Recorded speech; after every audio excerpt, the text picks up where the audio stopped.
Hello guys, आप सबका अपने यूट्यूब चैनल बीएड एजुकेशन में हार्दिक अभिनंदन है। आप सबको प्यार भरा नमस्कार। आज का हमारा टॉपिक है जैन दर्शन। आज हम जैन दर्शन के बारे में चर्चा करेंगे। भारतीय चिंतन धारा के मुख्य स्रोत वेद हैं। कुछ दर्शन वेद बाह्य भी हैं। उनमें आजीविक, चावार, जैन एवं बौद्ध दर्शन मुख्य हैं। प्रारंभ में जैन मत धर्म के रूप में विकसित हुआ था, परंतु आगे चलकर विद्वानों ने उसके दर्शन को विकसित किया। जैन धर्म के प्रवर्तक एवं आधे तीर्थकर मनुवंश महीपति नाभि के पुत्र श्री ऋषभ देव, जिनका जन्म 850 ईस्वी पूर्व हुआ। जैन श्रुति के अनुसार ऋषभदेव के पुत्र राजा भरत के नाम पर ही हमारे देश का नाम है वो भारतवर्ष पड़ा। कुछ विद्वान जैन धर्म के तीर्थकर पार्श्वनाथ, जिनका जन्म 817 ईस्वी पूर्व हुआ, को इस धर्म का मूल प्रवर्तक मानते हैं। पार्श्वनाथ काशी नरेश अशोकसेन के पुत्र थे, जिन्होंने 30 वर्ष की आयु में गृह त्याग कर घोर तपस्या की थी और उसके परिणाम स्वरूप केवल ज्ञान प्राप्त किया था। उन्होंने ही सर्वप्रथम जैन धर्म का प्रचार किया था और इस धर्म के 24वें और अंतिम तीर्थकर वैशाली गणराज्य के कुंडलपुर के प्रधान राजाध्यक्ष सिद्धार्थ के पुत्र वर्धमान महावीर स्वामी, जो कि 599 ईस्वी पूर्व से 527 ईस्वी पूर्व थे। वर्धमान को बचपन के सारे सुख वैभव के साधन है वो उनको पर्याप्त थे, लेकिन उनको उनमें कोई इंटरेस्ट नहीं था, कोई रुचि नहीं लेते थे। वे सिर्फ परोपकार की भावना में विश्वास रखते थे यानी परोपकार में रुचि लेते थे। इन्होंने राज्य के स्थान पर जनसेवा को स्वीकार किया। वर्धमान महावीर स्वामी ने सांसारिक राग द्वेष रूपी शत्रुओं पर पूर्ण विजय प्राप्त कर ली थी, इसलिए उन्हें विजय प्राप्त करने की उपाधि से उनको अलंकृत किया गया था, उनको विभूषित किया गया था और उसके बाद उनके मत को मानने वालों को ही जैन है वो कहा जाने लगा था।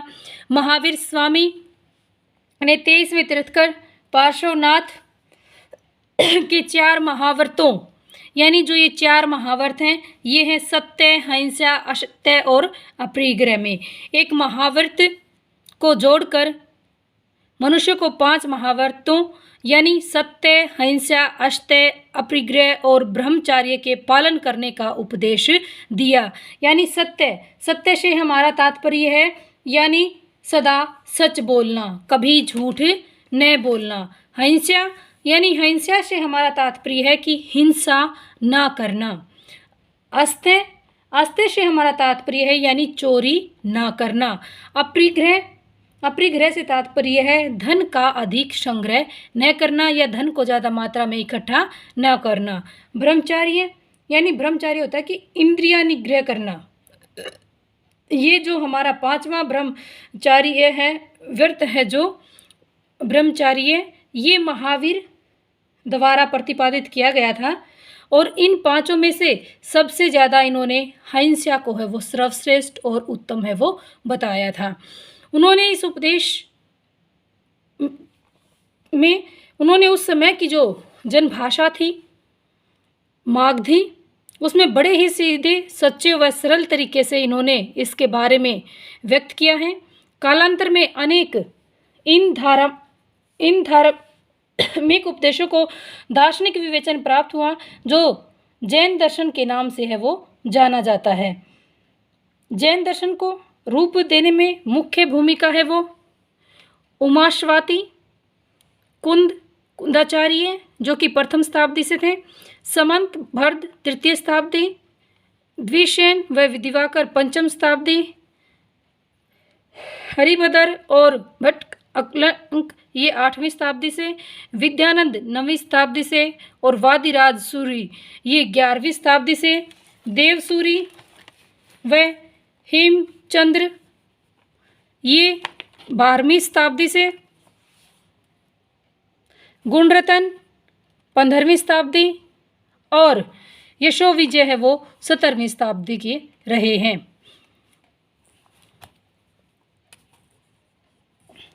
17वीं शताब्दी के हैं वो रहे हैं। इसमें धर्म के रूप में जैन दर्शन को 2 रूप में बताया गया है। इसके 2 रूप बताए गए हैं, एक है दिगंबर और दूसरा है श्वेतांबर। यानी दिगंबर से हमारा तात्पर्य है कि जैन महावीर की मूल शिक्षाओं को मानते हैं ये, और उनका विश्वास है कि केवल मोक्ष के इच्छुक को वस्त्र धारण नहीं करने चाहिए। कि दिगंबर को मानने वाले ये कहते हैं कि जिस व्यक्ति को मोक्ष की प्राप्ति करने की इच्छा है उसको वस्त्र धारण नहीं करने चाहिए। मोक्ष के लिए वे घोर तपस्या है उसको आवश्यक मानते हैं।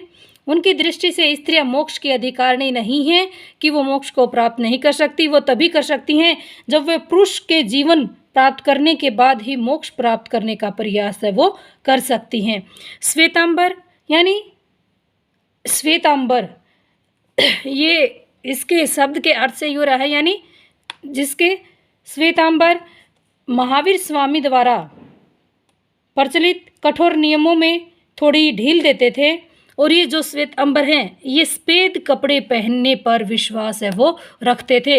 ये दिगंबर की तरह है, वो नगन यानी वस्त्र को धारण नहीं करना मानते थे ये, जबकि श्वेतांबर है वो वस्त्र को महत्व देते हैं। वो ये कहते हैं कि श्वेत वस्त्र का वो धारण करना चाहिए। इस संप्रदाय के प्रवर्तक श्री संत भरत ईस्वी पूर्व द्वितीय शतक हैं। इसके अनुसार केवल है नगन रहना आवश्यक नहीं है, यानी सफ़ेद कपड़े हैं वो धारण करने चाहिए। और इसी आधार पर संप्रदाय का नाम है वो श्वेतांबर है वो पड़ा है। इसके अनुसार कि स्त्रियां हैं वो मोक्ष की अधिकारिणी हैं, लेकिन दिगंबर ये कहता है कि मोक्ष की अधिकारिणी स्त्री तभी हो सकती है जब वो पुरुष के संपर्क में यानी पुरुष जीवन को है वो प्राप्त करे। तत्व मीमांसा व ज्ञान मीमांसा की दृष्टि से दोनों संप्रदायों में कोई भेद नहीं है। आज तो दोनों संप्रदायों के जैन अपने तीर्थंकरों को भगवान के रूप में पूजते हैं, उनका आरती वंदन और अभिषेक करते हैं। कि जिस प्रकार से हम हिंदू धर्म में हैं वो अपने इष्ट देवता की पूजा करते हैं, उसकी आराधना करते हैं, ठीक उसी प्रकार ये भी उनकी आरती करते हैं, उनकी वंदना करते हैं, उनकी पूजा करते हैं, उनका अभिषेक करते हैं, यानी उनको तिलक करते हैं। इस प्रकार भारत की मुख्य जीवन धारा भक्ति से है वो जुड़ गए। कि इस प्रकार लगभग 6वीं शताब्दी ईस्वी पूर्व के अंतिम तीर्थंकर भगवान महावीर के द्वारा जैन दर्शन का पुनरावर्ण भी हुआ है। और ये जो महावीर थे इनके अनुसार आत्मा धर्म जगत की प्रत्येक आत्मा के लिए समान था, यानी ये सभी को समान समझते थे, किसी के लिए विशेष महत्व नहीं दिया इन्होंने।